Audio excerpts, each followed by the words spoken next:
Hey y'all. So, welcome back to another rant. Cuz this one this one was grinding my gears and uh the situation is so interesting, right? So, I was shopping on New Year's Eve for vision board supplies. I do this every year. I have for many years. And normally I just go to Dollar Tree. They have like really good craft supplies and scrapbooking supplies. And usually between that and some magazines at the house, we're able to put together some really fun vision boards. And it's something that I used to do by myself, and now my kids do it and my husband do it. And it's always a fun New Year's Eve tradition to really bring in the new year and focus on what it is that we want to bring about in our lives. And this is something that I do all the time. Super innocuous, right? But I found myself while I was shopping getting really irritated. And I was like, why is this bothering me so much? And it's supposed to be like this like harmless activity, literally just ran out after work on New Year's Eve, but I was getting super annoyed, right? So I'm on the phone with my husband, and I'm sure he's like, he's used to my rants, and I'm like telling him like, this is so annoying. There was no supplies in the store at all for vision board supplies. And I was like, there's no boards, there's no this, there's no that. And it was just such a weird thing to me because that's never been the case. Because vision boards they didn't used to be terribly popular.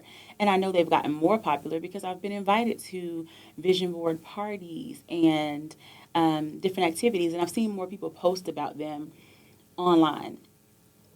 And I think what I needed to sit with and really be honest about with myself was making me really frustrated. It wasn't about glue sticks, right? It wasn't about having to go to another store, which I did, child. I had to go to Hobby Lobby, and their stuff was like 3, 4x the price, if not more, than the stuff at Dollar Tree. But that really wasn't what was making me frustrated. What ultimately was really pissing me off, to be quite honest, was that something that was very meaningful to me and how I understand the practice of vision boards have become so unserious. And I say that because of how mainstream it had become, getting to the point where it's just a craft project. And that I'm in a store like a Dollar Tree that, after Christmas, there's really nobody in there getting stuff. And it was to the point where, like, the boxes that the project boards are normally in were, like, turned all over. It was given, like, early 2000s Black Friday in a Dollar Tree. And I knew it was because that this, like, trend of doing vision boards and throwing vision board parties had become such a huge thing. And that really, quite honestly, pissed me off. And it took me down this rabbit hole of thought. And I'm ranting, like I said, to my husband about, again, how unserious um, this practice has become to the mainstream, not in and of itself. And how I had made a post on social media about that, I was excited because we were preparing to do our vision boards. And what I had seen was a few other postings that really echoed my thoughts about how this practice had completely been stripped and repackaged as something that it technically never was. And again, it was, it's in me, right? So this is like my internal crash out. Okay. So I say all that to say, bestie, like, I'm not gonna hold your hand when I say this. Your vision board is not gonna work. Your vision board is not gonna work. And the reason why your vision board is not going to work is because you've made it a party trick. You've made it something to do. It's a craft project. It's, just like one more group thing to do. It may as well be Flippy Cup, or a game that people play at New Year's.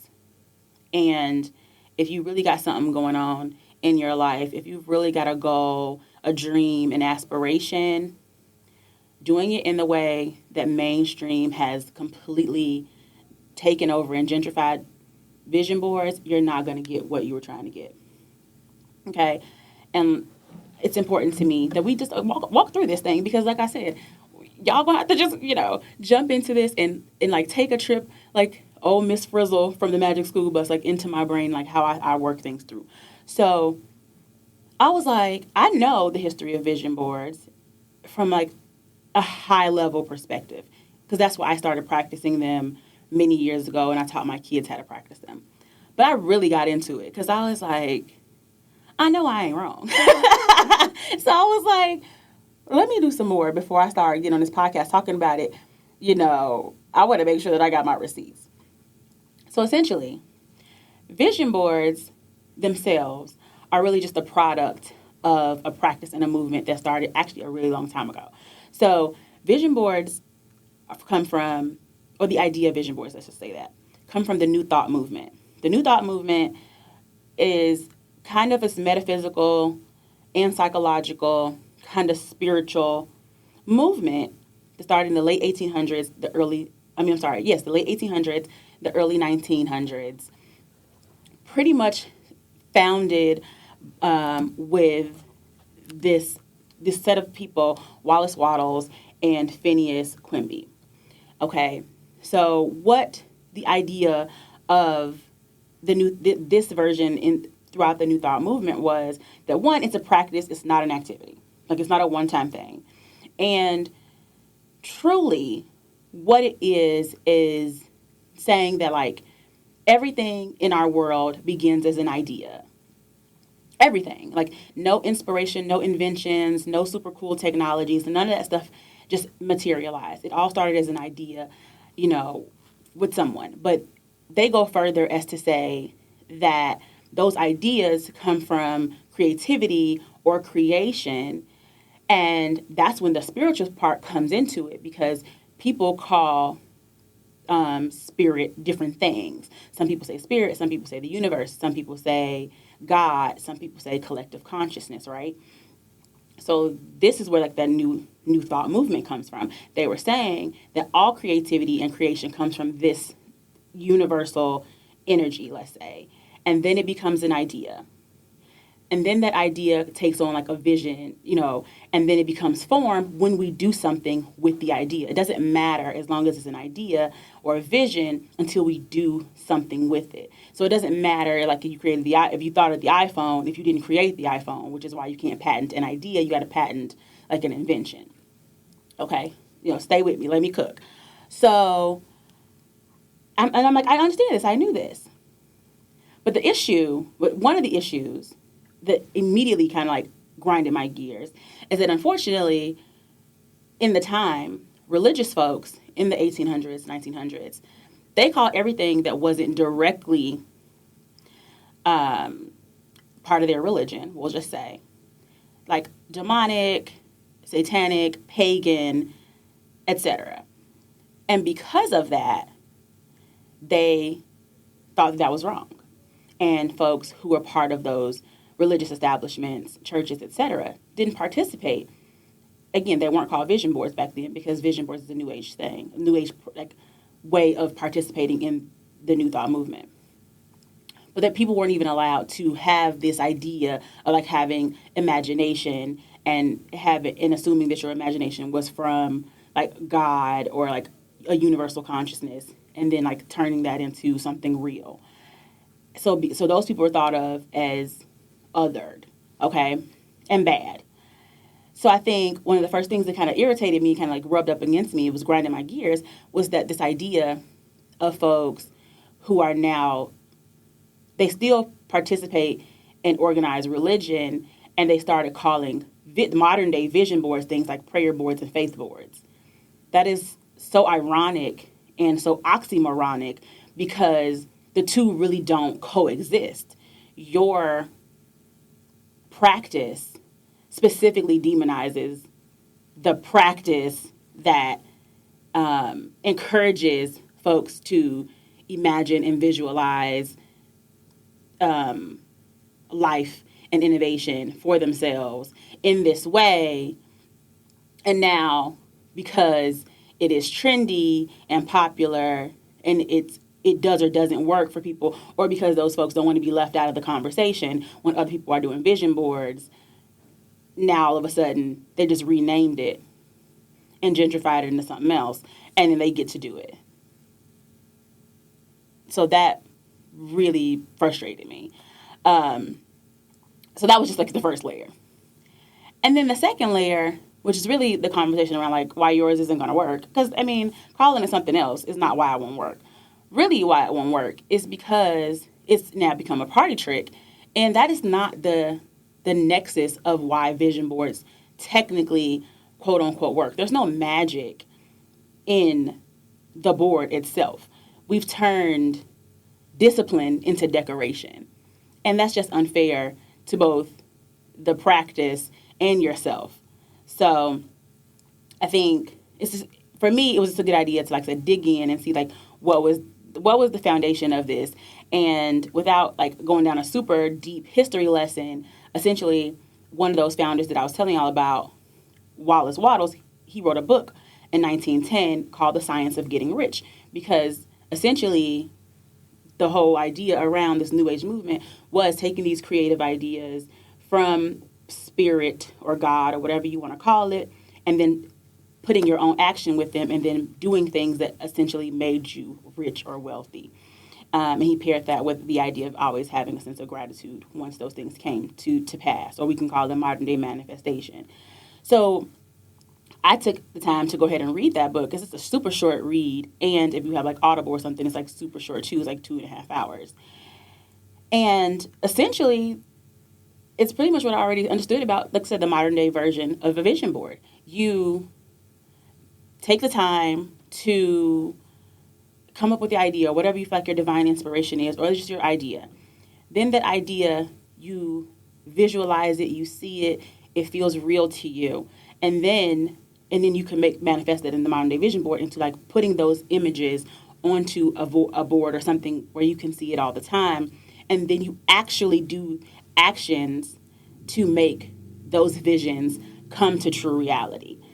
And that is how you kind of co-create your putting, the work of your hands with your creator or your God or universe or whatever to manifest exactly what it is that you want. And that is how a modern day vision board would work. And then that's also how the practice that that he is explaining in The Science of Getting Rich works. So they're the same. Obviously, and she gives credit where credit's due. Rhonda Burns, she wrote The Secret in 2006, and that in the modern day became super, super popular, and people kind of credit them doing vision boards and practicing manifestation practices with The Secret, but really she credits Wallace Wattles in that book for where she got the inspiration to even write The Secret in the modern day, which is almost 100 years later. And that's where I feel like people ran with this whole vision board idea as a party trick instead of doing it as a practice. It's just like a one-time thing. So I just really think like really paying attention to the history of it lets you know that like a lot of folks aren't really doing it right because you stop at like steps 1 and 2, right? Like I got an idea, I have an idea what that picture looks like, and then that's it. Like you put the picture on the board and you move on. Also, just as I think a good point to make is that I noticed, and this is not like a vision board tutorial, okay? But I see a lot of people who like put tons of words and like affirmations on their vision board, and a vision board is not a place for affirmations. Affirmations require belief, and images activate your imagination. So it's kind of like, when we hear terms like a picture's worth 1,000 words or seeing is believing, it's operating on that same psychology. So the point of a vision board is to see. It's not to read. It's not to articulate. It's not to have cognitive behavioral response to something. It is literally supposed to be activating like a sense of motivation in yourself. Like it's supposed to override the brain. And your brain typically doesn't argue with images the way it would argue with words. So it's not trying to go back and forth. It's not trying to be right. It tends to accept and process things it sees very differently. And this is just science, It tends to process differently. So that's where making the new age philosophy into something tangible like a vision board has made sense, because like, okay, I'll take all these pictures that represent my ideas and I'll put them in front of me so that I can see them every day. And I want to override my doubts. I want to override my fear. I want to override my anxiety. I want to override my second guessing. I want to override, asking myself, well, how am I going to get the money for that? You know what I'm saying? Like, or I don't know how I'm going to lose weight, or whatever you got on your board, or how I'm going to get into that school, or, how I'm going to meet the person of my dreams. It's overriding all that confusion, and it's really getting to the part of the brain that goes directly to like motivation and a sense of understanding and wanting to acquire those things, like believing that those things could happen in your life, like seeing yourself in those spaces. That's what the vision board is supposed to do. It's supposed to override your ability to, I guess the word is I said argue, but negotiate your next step. You know what I mean? So I think, unfortunately, people get that part wrong because they tend to just take those same, affirmations that they had, like Post-it noted to their mirror, and they just put them all over their vision board. And that's not going to work. So I guess in my, dissertation here about like why it's not going to work, that's probably one of them. If your vision board is covered in a bunch of sayings, and I'm not saying that you shouldn't have any words, because sometimes, sometimes you need to remember what that picture is. But, and my vision board has words on it, not a lot, but it does. You should for sure have mostly imagery. So that's just, not from me. I'm just telling you how the New Thought movement works and what the intention is.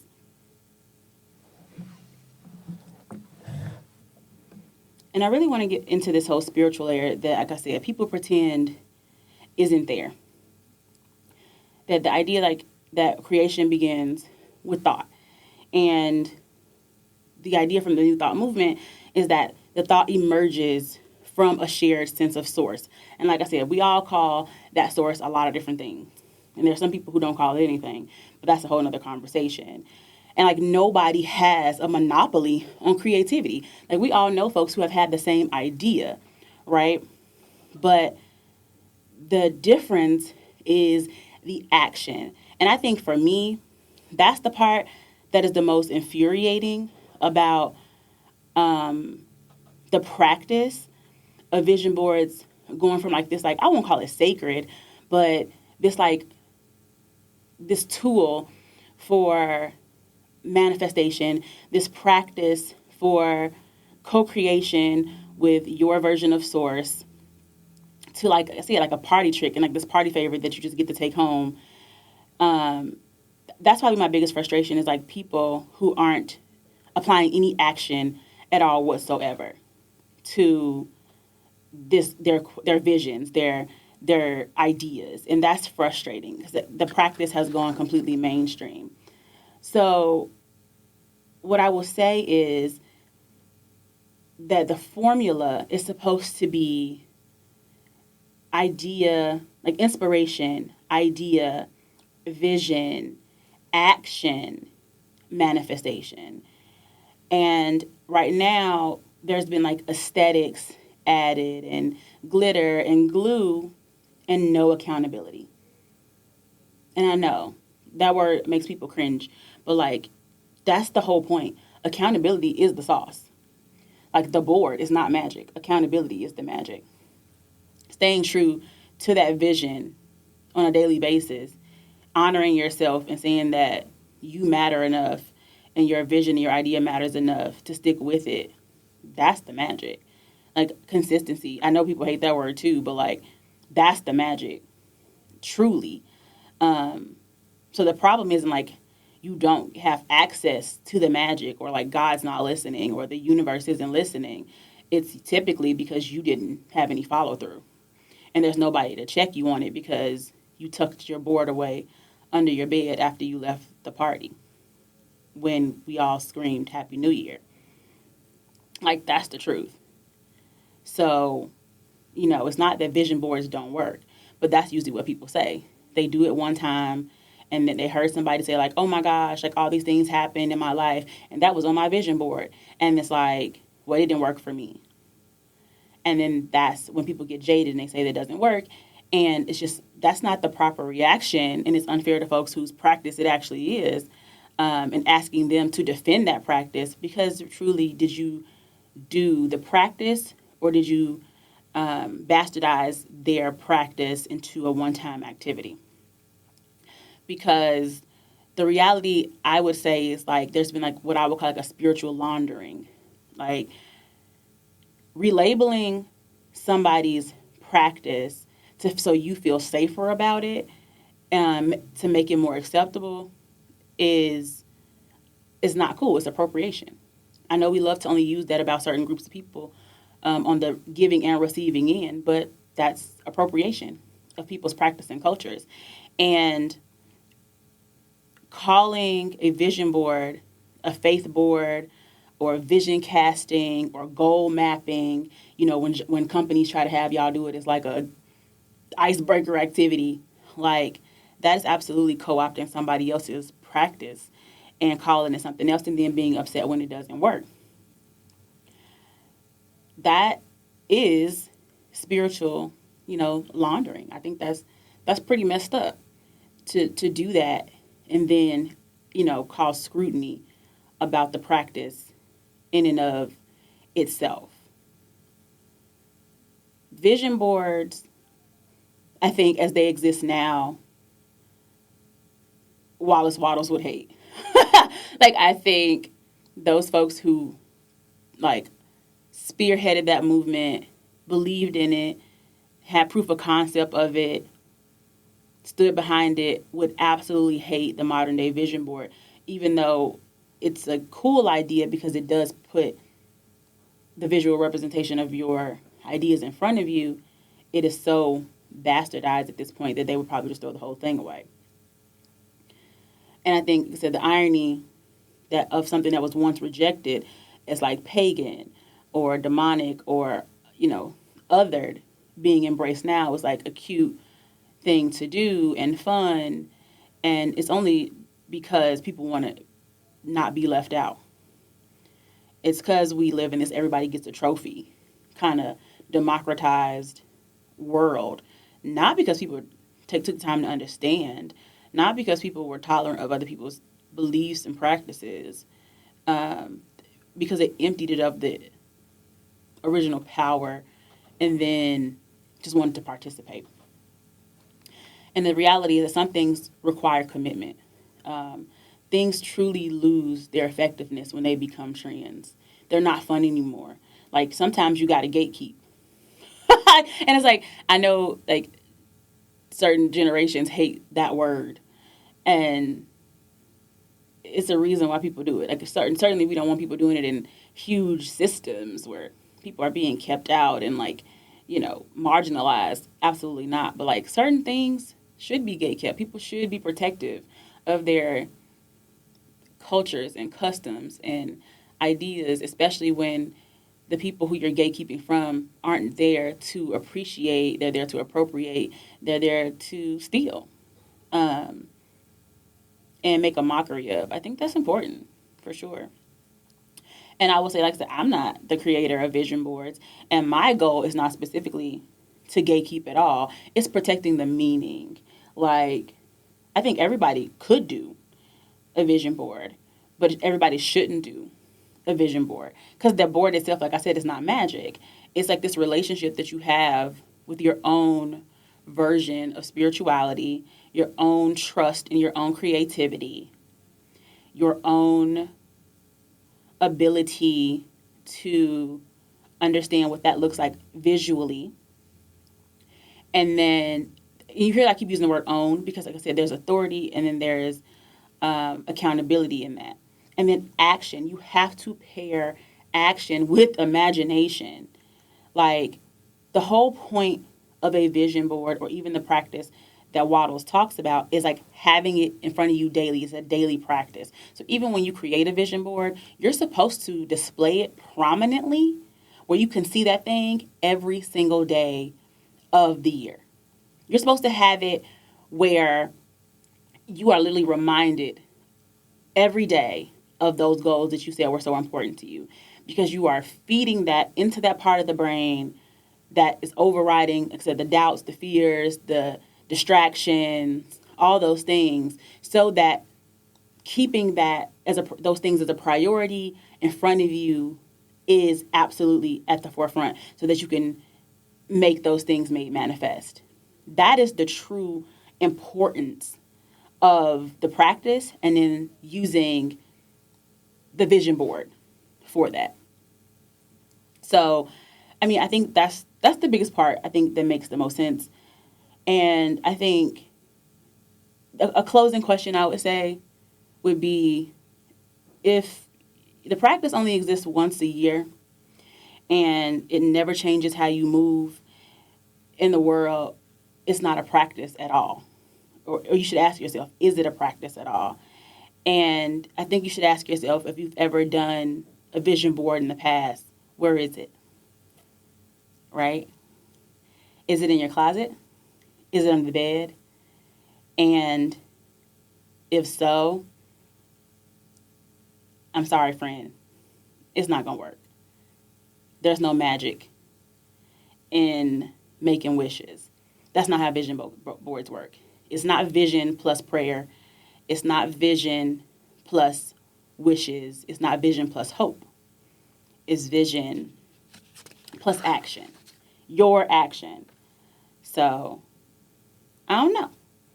If your board is still in the closet, the board is not the problem, but that might be telling you something. All right? So, that's my rant. That's my beginning of the year rant about those doggone vision boards and me having to go to 2 stores to get my stuff. All right. I'll see y'all next time. Bye.